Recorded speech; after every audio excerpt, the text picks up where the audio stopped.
Hey everybody, Jason Burmis here, and it is time for part 3.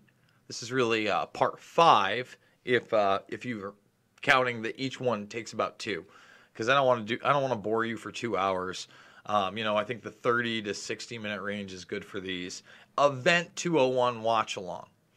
So as always, I'm going to do basically a summary of the things that have already taken place via Event 201. For those that don't know, and they can go back and either watch my stuff or you can just watch the raw video. It's still up on YouTube. It's very easy to find. And basically a bunch of unelected officials from places like, the World Bank and the Bill and Melinda Gates Foundation. And, it's orchestrated and moderated by Johns Hopkins. It's all taking place at the World Economic Forum, Davos. You have Johnson & Johnson there, the WHO, NBC Universal. You know NBC Universal, right? You know what? They're part of Disney, really. Everybody always like Disney. Well, that's a part of it.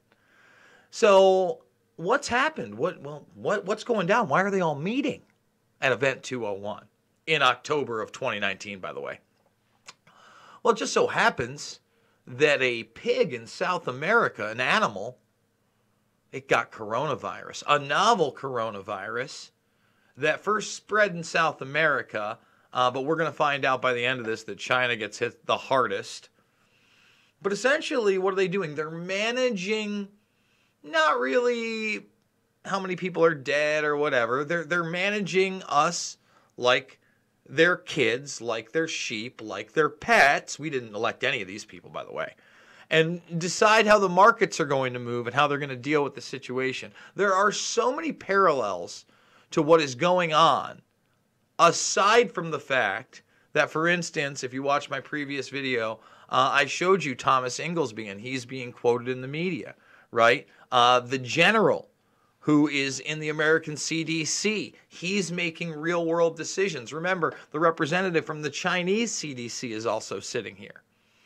So here we are, and boy, if you've watched this, the World Bank guy just keeps licking his lips and chops, and he's smiling, and he's happy, because he's going to invest in the infrastructure of this thing. Now, I want to note something. I've talked about this being a global transformative event, and possibly a way to create a new digital currency. And now in Forbes, we're talking about the new digital dollar. Remember, banks are closed. So essentially, bank runs might not have to be in, in service, because they may become non-essential because they'll make all banking digital. That's step one. By the way, Fat Boy, thank you for that super chat. The same narrative worldwide. Correct. And we're seeing a global narrative, by the way. And that's why I don't think this is a nation state. Again, global transformative event. So with this, people are going to get digital checks or direct deposits. That's how they may keep the banks open.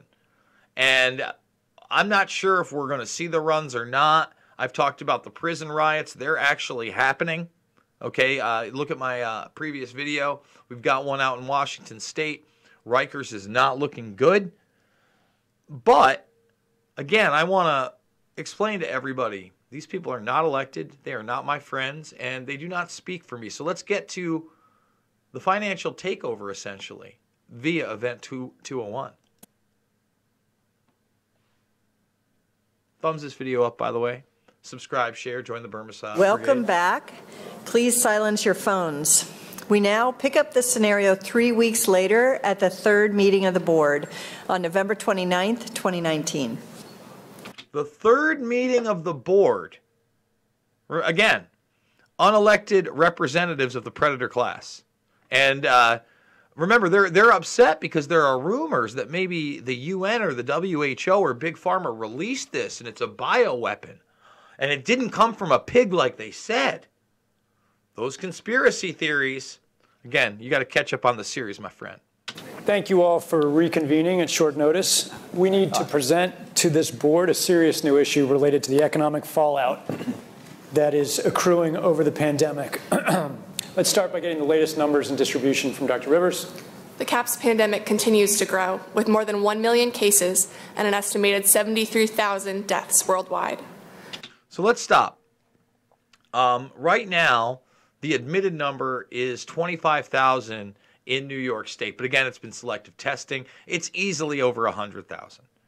All right, and the deaths are climbing. In fact, Italy today had 747 deaths alone.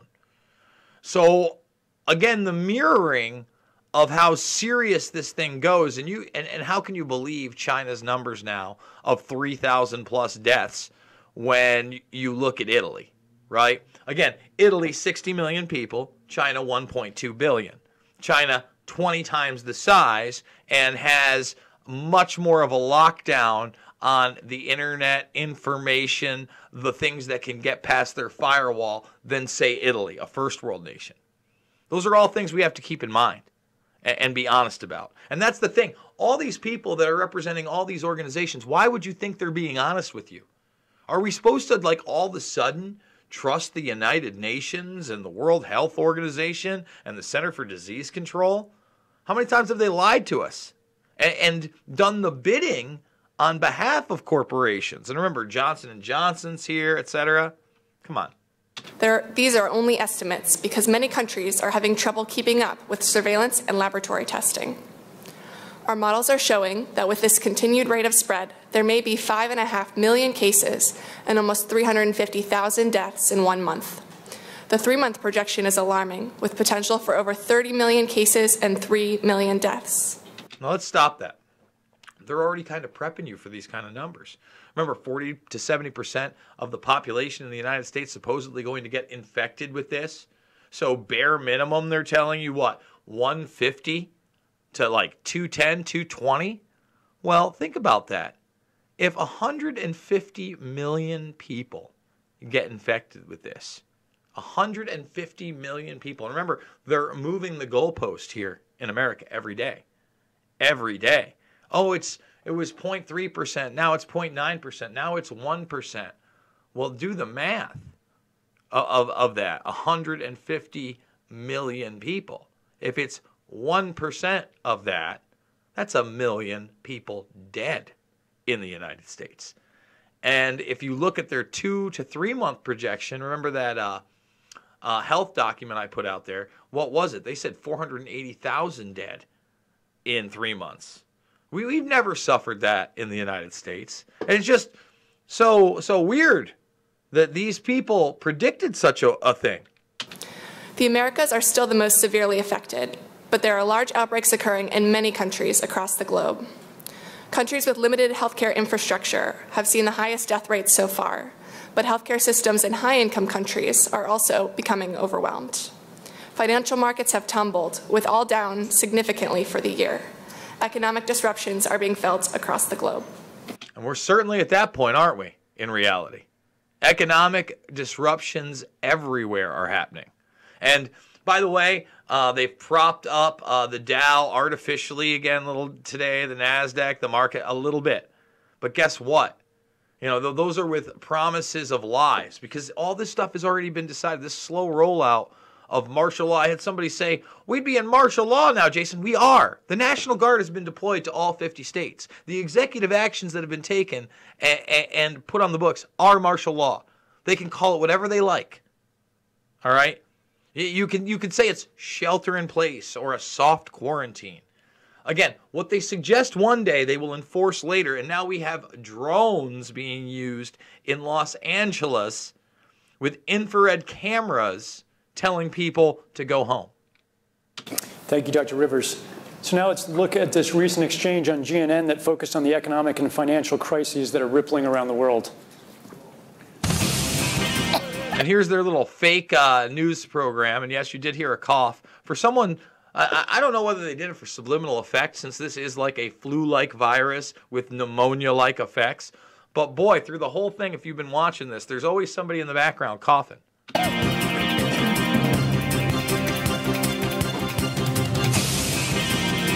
The response to the CAPS pandemic is now the most expensive international emergency ever. Political leaders around the globe are faced with many impossible dilemmas, including financial. We have two guests today to discuss the bottom line of catastrophic response. First up is economist Dave Gamble. Are we out of money? The best way to answer that is no, we are not out of money. Because we can just print anything we want, but instead of printing it now, we're just going to add the zeros and ones, the digital currency. Again, now the digital dollar being announced. And remember, this will be more and more of a globalist currency. Why? Because they've already been doing this with the International Monetary Fund, the IMF, for years. It's called a special drawing right, or an SDR, which is just numbers in a computer. And they're demonizing cash already. They're telling you surfaces, 2 days, 3 days, 17 days. You can get it from having actual money. The hysteria all over the place of even the places that have takeout and delivery. I mean, there's hand sanitizer everywhere. The price gouging is real. The fear is real about this. I mean, give me a break. Unbelievable. Let's continue. Yet. But the fact is we are trending in a dangerous direction and something needs to change. You have been quite vocal about that and generated some controversy along the way. Well, look, you know me. I try to avoid controversy. But come on, common sense says it shouldn't be controversial to suggest a response should prioritize both lives and livelihoods. Absolutely, we need to save lives. We all know someone who's been affected by CAPS. But we literally cannot afford a heavy-handed response that suffocates our economy. So let's just stop. You're hearing a lot of this in real time, right? There's a lot of talking heads talking like this. And overall, I know especially with the quarantines that I'm talking about, they're right when they talk about mental health, all right? Obviously, I don't think that this guy's going to talk about mental health, but there's going to be a lot of depressed people losing their businesses. There's already a lot of people that are going to be upset at the fact that their 401k is over with. That's done diddly unzo. Because again, this hasn't hit the Midwest as much yet. There are still a lot of states that are not feeling this, that are not under shutdown or lockdown. That's why this is a slow rollout. Again, we're watching the slow motion 1929 meets 1984 meets 9/11. But the bottom line is once you get to an Italy-style death rate and it's there, people are going to start panicking even more than just the financial stuff. So look, again, I think that, first of all, the military response should have been 3 months ago in a much different fashion, and quarantines wouldn't have ever been necessary. But now we're in the panic zone. Pragmatism is a wise choice. I mean, what exactly are the risks and benefits of slowing air travel, of staying home from work, closing schools, disrupting supply chains, interfering with our reliable channels of communication and news? Let's stop right there. All right, our reliable communication and news. And why is that? We'll get that there in a second. McNeil's TV, why would they film Event 201 and make it so public? It was made to inform the public what's going to happen. It's part of the slow rollout. Hard to argue, right? Predictive programming, again, to get you accustomed to these sorts of things. We've already been accustomed to these sorts of things via fiction for 40, 50 plus years, right?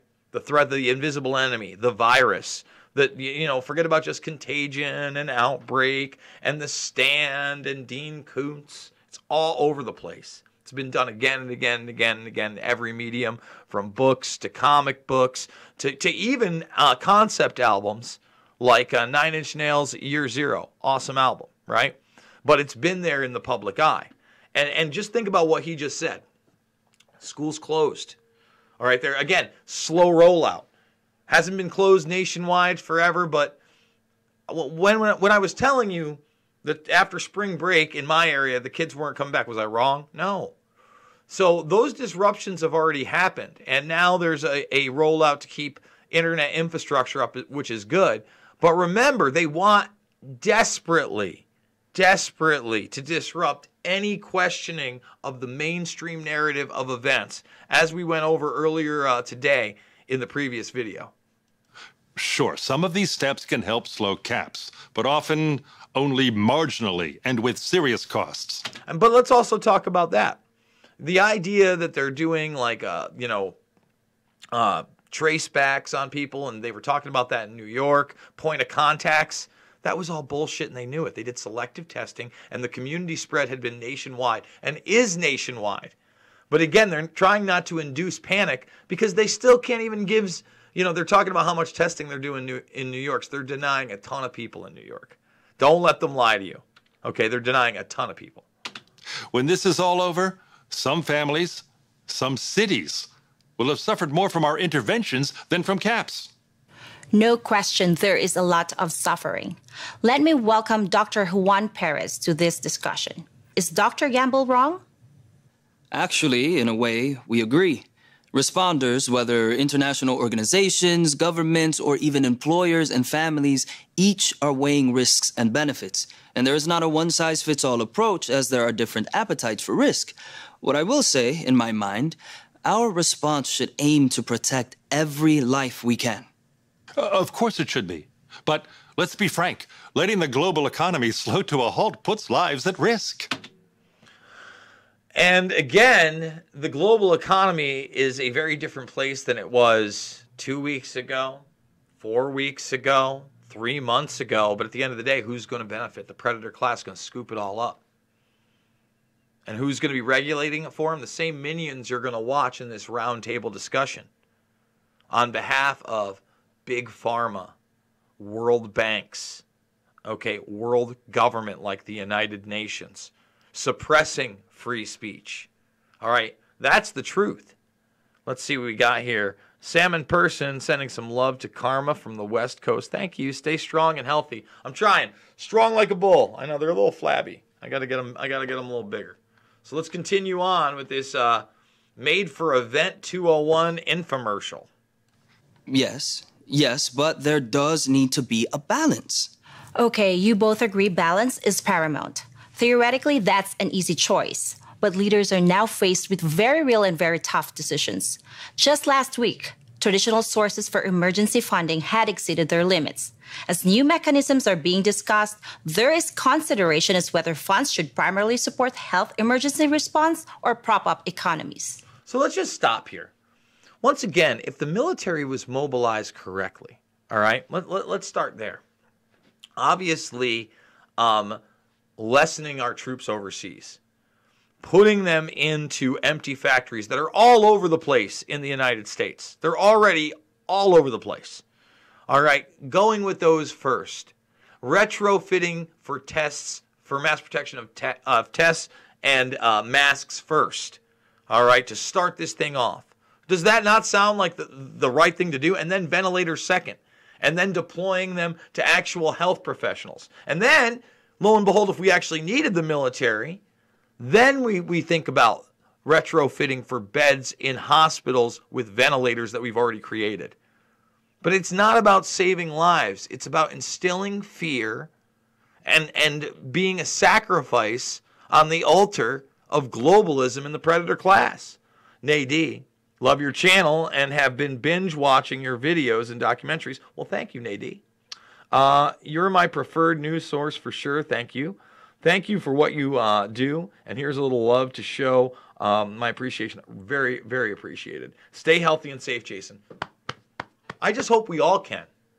Because, again, I lost my friend pretty unexpectedly less than a week ago. And rest in peace, Scott Ledger, dude. I gave to his GoFundMe today. But, I mean, nothing's going to get him back. And he was, I thought he was like 62. He's 58. And he was fit. And again, Klobuchar's husband, he's part, he's married into the predator class minion, right? Minion zone. And he's on a respirator. He's lucky he gets one. A lot of people won't get one. Precisely. And we do need these funds sooner rather than later. Funding shortfalls are putting lives at risk and extending this devastating crisis. Again, we seem to agree. We cannot shortchange the health response, but I suspect we disagree when I suggest that some of these funds are best used to save jobs and critical industries. National leaders certainly have this on top of their minds during the ongoing debates. Look, I am not an economist or a politician for that matter, but as a No, you're physician, an actor. I am comfortable saying that our health response to caps cannot afford to wait for an incredibly complex debate about what sounds to me like history's most expensive economic bailout. Thank you both. And what are we talking about right now? History's most expensive economic bailout. And none of it's getting passed, by the way, yet. Because at the end of the day, you're going to have to restructure not only the U.S. economy, but the global economy. And what better way to do it than their little social credit score in China that's been implemented? I mean, they love the track, trace, database society. They're talking about the apps they're going to roll out. I'm just telling you. Look at what they drilled. And then you got Pompeo talking about a live exercise of the thing and Trump not being happy about it. Again, I'm not here to demonize Donald Trump because I don't think he was in on this. I think they held as much from him for as long as possible and marginalized it. And now he's stuck. Free Thoughts Domain, Chinese news presenter, coincidence? Again, who knows? Both, and we will be watching and listening for the outcome of these vital discussions. And certainly, the market is eagerly watching for any signs of hope. Okay, to go deeper on this, Dr. Eric Toner from our team is going to give details about the financial situation. Thank you. The economic impacts are being felt in all countries. In fact, losses are greater in the wealthier countries despite having fewer cases. This chart shows economic projections for global per capita GDP. If trends continue, preliminary modeling from leading economists suggests there could be an 11% decline in GDP at the one-year mark into the pandemic, and a 25% fall in GDP at the two-year point when after the full effects of the pandemic are felt. And I think this is key because we're talking about 1 and 2 years here. And remember, they keep moving the goalposts. Like right now, the headlines are Trump's like, we want the country back by April for Easter in 3 weeks. I wish that was real. I wish that was real. That's not real. A lot of people are pointing, China's back. They're back. Now we're trusting the government and media of China. They're back. They're back, baby. Woo, yeah. You know, in the reality zone, even if you watch the guy Rogan had on, he's like, well, you know, they're talking about 2, 4, 6 months, but it could be 8 months, 9 months, 13 months, maybe even 18 months. So now, 1 to 2 year mark. And this is just the financial implications. All right? There is significant uncertainty about how quickly GDP would recover, but economists fear that the pandemic could push the world into a prolonged period of significantly slower growth. Unlike recessions due to normal business cycles and market forces, a recession caused by a severe pandemic would be unprecedented in the modern age because of the huge loss of both workers and customers. The closest parallel may be the Great Depression, but the anticipated global recession due to the CAPS pandemic could be much deeper, and it could take much longer to recover. So everybody, once again, when I keep talking about 1929, when I keep talking about FDR, and I keep talking about, World War II, we're at war, invisible enemy, 1929 meets 1984 meets 9/11.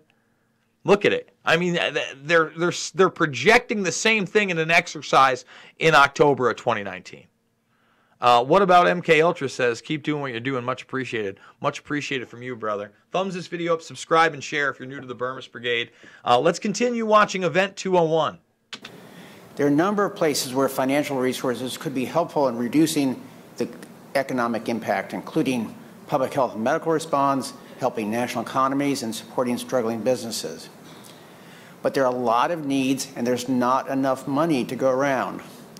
Two organizations that provide loans regularly, the World Bank and IMF, would not have enough money to get us out of this crisis. Oh no, what will we do? The World Bank and IMF can't save us. Who the cares about the World Bank and IMF in a time like this if we're talking about actually not only saving lives, but saving our economy? Again, we could have put, think about how many jobless people there are now.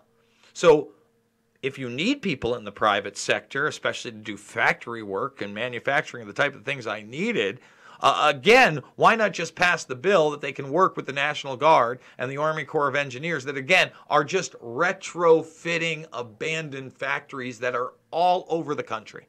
All over the country. No, instead we're taking real buildings, okay? Because we don't have that time frame anymore, right? Think about it. Because this isn't about the people. And again, when you talk about a special drawing right, SDR unit, you're talking about digital currency anyway when you're talking about the IMF.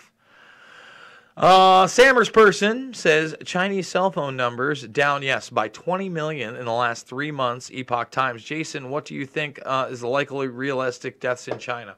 Well, I think that we got to keep looking at Italy, right? So do I think it's 21 million? Do I think it's 15 million? I couldn't tell you, to be quite honest. I know that there was so much censorship, it would be hard to say. But I would say 3,000 is laughable. I think that 300,000 would still be kind of lowball. So you do the math, man. I don't think 20 million. I don't necessarily think 15 million or maybe even 10. But maybe 10. I mean, if you look at, now they're moving that goalpost to what, 0.9% lethal? Just pointing that out there. I don't know for sure. I don't know for sure. And I'm not going to speculate here other than the fact that it isn't 3,000, right? We can already see by the arc of what's happening in Italy, it's not 3,000. Well, let's continue on. Thumbs this video up. The World Bank and IMF together disperse about $185 billion per year in funds. And they've already distributed a substantial portion of that money in this crisis. Experts estimate that it would take $400 billion just to bolster the overwhelmed healthcare systems in low to middle income countries. And let's just stop right now. We're already talking about a $2 trillion bailout here. Because all these big industries have already, they're going to bail them out again. Whether it's the cruise line industry or the airline industry, et cetera. And now we're talking about personal checks because we're going to have to suspend rent because how can people pay their rent? And alone just to cope with the pandemic. To put this in perspective, the financial bailouts of Greece, Portugal, and Ireland following the European debt crisis amounted to approximately $350 billion, and that was only 3 countries. Without bailouts for national economies, economic failure in the most desperate countries could lead to collapse of national governments, which could further exacerbate the CAPS pandemic. Of course, funds are still needed to support pandemic response. In addition, there are concerns that if some highly important companies or industries fail, there could be a domino effect that undermines the already faltering economy. Many countries in the greatest need of financial support have historically been labeled as risky investments due to a combination of economic, social, and political instability. They would be at even higher risk of default now. Very rough estimates are that collectively donors, countries, foundations, international organizations may have as much as $100 billion to lend or donate over the coming year in this crisis. The question is, what is the strategy for what should the strategy for the donors be? This will require a huge and unprecedented mobilization of funds from many different sources. Toner. So the policy question for this board now is how should financial resources be prioritized? And let me say this. They're going to play it up that they need to help those third world and second world nations first because they don't want their governments to collapse, et cetera, et cetera. But our government's been slowly collapsing and been taken over ever since Eisenhower warned us about it. The military-industrial complex is very real. The media military-industrial complex is very real. And they need all this money from all these different places of all different kinds. You know what I'm gonna go on a whim here. Really, really on a whim and say, would it be globalization? Would it be world powers like the United Nations and the World Bank, and those are the people we're supposed to trust, and the businesses that are beholden to them, and will allow the World Bank to basically invest in their infrastructure? Experts are discussing a number of options. The first option is to direct funds to public health and healthcare systems directly in countries that are struggling to keep those systems functioning in face of the pandemic. Another option would be to use funds for pandemic response to give to companies that are doing work directly related to the response, either in the making of vaccines or pharmaceuticals, medicines, N95 masks, or others directly involved in the response. A third priority would be to direct funds towards stabilizing governments that are beginning to falter. Stabilizing governments that are beginning to falter. We know how good we're at stabilizing governments. Face of pandemics. And yet another could be to direct funds towards industries or companies that might take down the global economy in some way, in some kind of domino effect, or in some way companies that are too big to fail. So the question here is, are there nodes that we cannot allow to fail? What is your sense of priorities? We don't have money to pay for all of these urgent problems. Let me start. Jane. We need to be really clear. Unless we bring this pandemic under control, at the end of the day, the question of the economy is redundant. So prioritising... By the way, she's ANZ Bank Group in Australia, basically.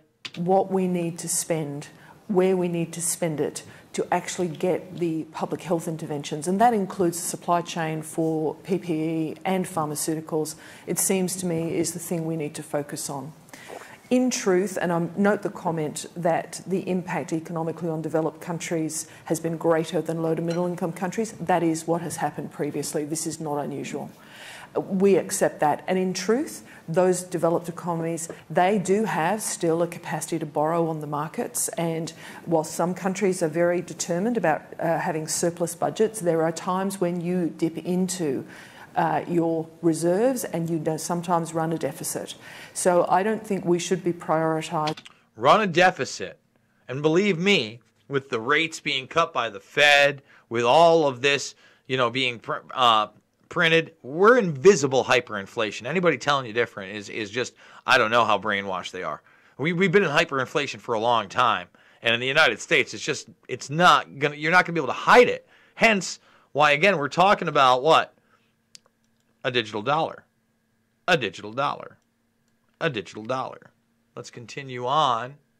And stepping into the role that domestic governments, particularly where there are competent governments in place, but we certainly should prioritise bringing the pandemic itself under control. And I agree, and I need to add from our constituency that we need help. We need public funding to be able to expand the capacity of our antiretrovirals. Without that, we cannot meet the demand. Okay. Other comments? Yeah, Tim. Yeah, I really think there are two questions here. One is how to find more money, and then how to best allocate that money. And on finding more money, I go back to the suggestion of G20 finance ministers, because I think it's that perspective that's needed to understand where those pools are, both nationally and internationally.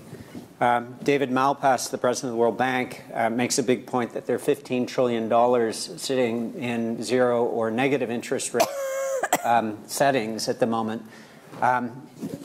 Those 15 trillion, think about that. In what? Negative or zero settings? Who are proprietors of those monies might be interested in using some of them. If it's $500 billion, that's a small portion of them, significant but small. But if that was going to stabilize or have the chance of stabilizing things such that there isn't a massive contraction of the global economy, then that might be a reasonable value proposition to put to that group. Secondly, what are the contingency capabilities of national governments? And this is an area that we found is universally lacking, which is that ability to surge finance. And some countries, because they've been hit multiple times by crises, have developed surge capacity, but many still have no ability for surge capacity. So this would be another one where you could look at national efforts to mobilize resources. Again, as Jane said, borrowing in the near term may buffer in the longer term. And then into the issue of allocation, I think that these are the right things, but I think we have an ability to draw, or would be better informed if we have evidence on where value for money is. Value for money is. Where are the investments that would actually make a difference? Because there is a bit of a problem in these settings, which is people see a gravy train, and everybody says they need $1 billion. Oh, the gravy train. And I mean, in some respects, he's not wrong. But at the same time, again, they're not looking at you like human beings. They're looking at you like managed pets. That's what this is. And guys, with that being said, I think I'm going to come back and do the rest of that one later. We've been breaking them into two. Thumbs this video up, subscribe, share. If you're new, let's get to 50,000. I mean, the times are changing quick. If you're not following me on Twitter, if you haven't seen my documentary films, they're all free in the documentaries playlist. But my Twitter is just full of the latest news. Everything that's going on globally that I think is important in this very, very crazy situation. And if you want to financially support me, I'm going to put it in the chat. $5, $10, $15. Big donors. Thank you so much. We really do appreciate it. You know, I'm not taking this from a left or right perspective. Again, this is a global transformative human event.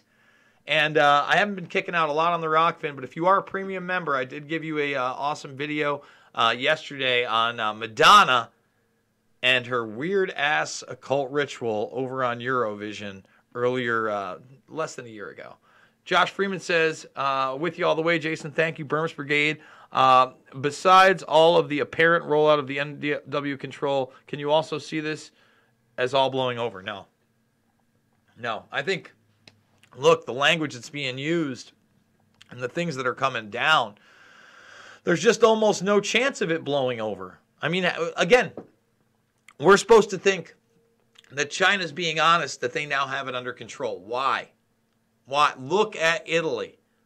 We all know that these governments are tyrannical and that the people that we're talking to are minions of the predator class, the real people, the sociopaths, the controllers, the eugenicists, the people that don't care about us at all. I wish I had a better outlook on it. Like I said, when I see one of these billionaires die from this, then maybe we'll talk. Guys, I love you, and I'll see you on the flip.